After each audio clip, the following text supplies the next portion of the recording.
Hi guys, നമ്മൾ Kochi fort കൊച്ചിയിലാണ്.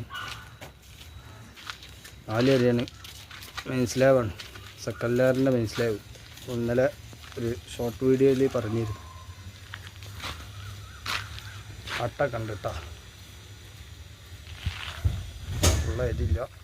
എയറോൾസിൻ്റെ ഇതൊക്കെയാണ് 4 വരി. അതിന് ബീം ഇവിടെ ഉണ്ടായതുകൊണ്ട് പൊളി വരിയാണ് നമ്മൾ ഓട്ടിക്കുന്നത്. അപ്പോൾ 3 വരി ഉള്ളൂ.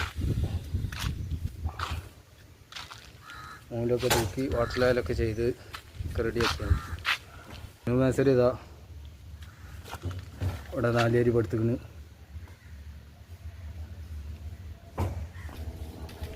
ഇന്നലെ എത്തി. ഇന്ന് നമ്മൾ വർക്ക് സ്റ്റാർട്ട് ചെയ്തിട്ടുള്ളൂ. നീട്ടൊക്കെ വെച്ച് ഇറക്കിയതാണ്. ഇതിൻ്റെ ഫുൾ വീഡിയോ അപ്ലോഡ് ചെയ്യുന്നതാണ്.